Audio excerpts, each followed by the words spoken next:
EVM EVM हटाओ। ये पूरा हिंदुस्तान कह रहा है कि ईवीएम में कमी है। हम इलेक्शन कमीशन के यहाँ गए, वो सुनने को तैयार नहीं है। ऐतिहासिक क्रांतिकारी कदम, जाति जनगणना देश का एक्सरे, और जाति जनगणना के साथ इकोनॉमिक फाइनेंशियल सर्वे। बीजेपी के लिए सब कुछ आसान नहीं है जितना आपको दिख रहा है। सोचिए, एक एक सीट के लिए मगजमारी चल रही है। बीजेपी ने 195 सीटों की लिस्ट जारी की थी। उसमें कहा था कि हमने 57 ओबीसी को टिकट दिए हैं, लेकिन पूरे पोस्टमार्टम में पता चला कि 93 जनरल को टिकट दिया था और 102 टिकट SC ST ओबीसी को मिलाकर था। मतलब 85%, 90% आबादी को 50% और 10% आबादी को 50% टिकट था।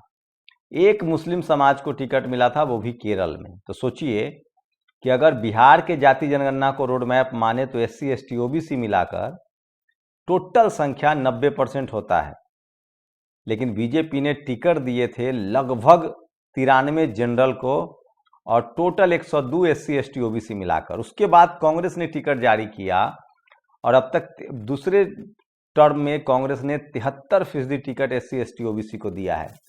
इस बार बीजेपी ने जो 74 टिकट अनाउंस किए हैं, उसमें उसने बताया ही नहीं कि SC ST OBC के लोग कितने हैं। खैर, SC ST के तो काउंट हो जाएंगे, लेकिन OBC की टिकट कितनी है ये नहीं बताया। नमस्कार, मैं शंभू कुमार सिंह, आप देख रहे हैं नेशनल दस्तक।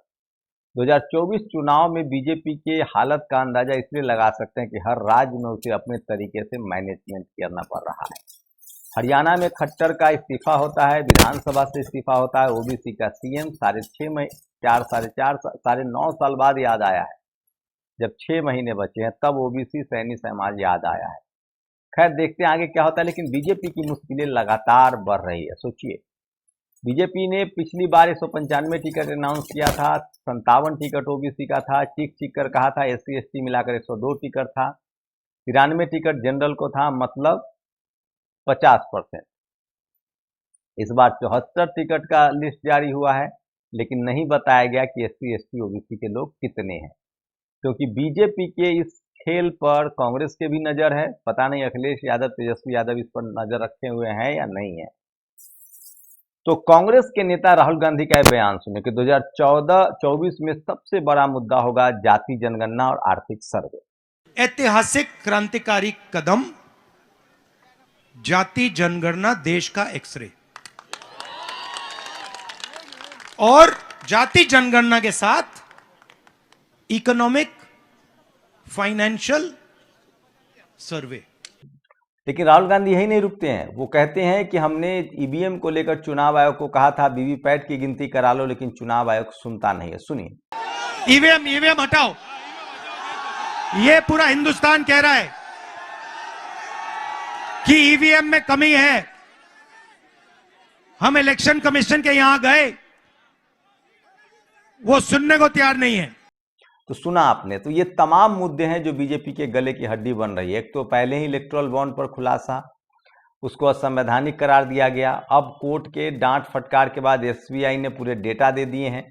15 मार्च को उसका डेटा भी प्रसारित होगा। देखते हैं क्या छुपाया गया है, क्या बताया गया है, लेकिन बवाल तो खड़ा होगा। उसके बाद इलेक्शन कमीशन की नियुक्ति का मामला भी अब सुप्रीम कोर्ट पहुंच चुका है।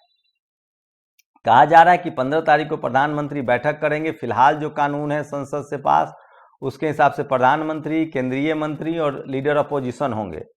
लेकिन इससे पहले तय हुआ था, पहले जो चुनाव आयोग की नियुक्ति वाला मसला था, उसमें प्रधानमंत्री, लीडर ऑफ अपोजिशन और चीफ जस्टिस ऑफ इंडिया होते थे। संसद से कानून लाकर चीफ जस्टिस ऑफ इंडिया को आउट कर दिया गया। अब इसको लेकर ADR ने, प्रशांत भूषण ने एक याचिका दायर की है। कोर्ट ने याचिका स्वीकार भी कर ली है, जल्दी सुनवाई भी होगी। तो कहीं इस बार अगर चुनाव आयोग में नियुक्ति पर डंडा चल जाए तो आप हैरान मत होइएगा। वैसे इलेक्टोरल बॉन्ड का डंडा इतना ज़्यादा बीजेपी को मुश्किल दे रहा है कि उसे न कहते बन रहा है, न चुप रहते बन रहा है, और SBI नाहक बदनाम हो रहा है। लोग तो कह रहे हैं कि आखिरकार जब आपने सारा जानकारी दे ही दी तो हरीश साल्वे का जो फीस भरना था SBI को, वो पब्लिक का पैसा क्यों भरा। तो इस तरह से तमाम लोग जो है वो सोशल मीडिया पर सवाल उठा रहे हैं। वहीं दिल्ली में किसानों का भी आंदोलन जो है वो अब शुरू हो गया है। कल एक बड़ी रैली है SKM की, राकेश टिकैत की। भारत में 2024 का चुनाव बाबा साहेब डॉक्टर भीमराव अंबेडकर का संविधान बचाने और देश में लोकतंत्र बचाने का आखिरी चुनाव है। अगर मोदी सरकार 2024 में दोबारा सत्ता में आई तो यह देश बेचने का काम करेंगे और संविधान को बदलने का काम करेंगे, सतपाल मलिक। वैसे ये मौका भी खुद बीजेपी ने दिया है, क्योंकि बीजेपी के एक सांसद ने कहा है कि अगर हम सत्ता में आते हैं तो संविधान बदलेंगे। मैं नहीं कह रहा हूँ, ये खुद बीजेपी के सांसद अनंत कुमार ने कहा है, जो सोशल मीडिया पर सबसे ज़्यादा वायरल है।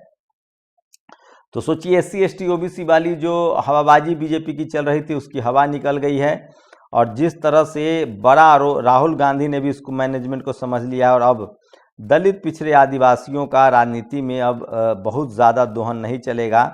और इसीलिए कुश अम्बेडकर लिख रहे हैं कि एक गोल्डन पीरियड है OBC के लिए, कम से कम कि सवर्ण लीडरशिप वाली पार्टी में भी OBC को टिकट मिल रहा है। बस ममता बनर्जी के यहाँ SC ST OBC के लिए टिकट नहीं है। देखते हैं, बंगाल के अलावा और बीजेपी को कहीं से कुछ पाने के लिए दिखता हुआ नहीं दिख रहा है।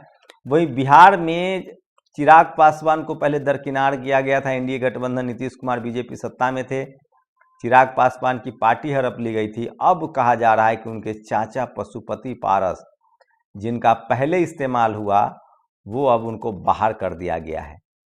उनका लगभग कैरियर खत्म की तरफ है। कहा जा रहा है कि गवर्नर बनिए।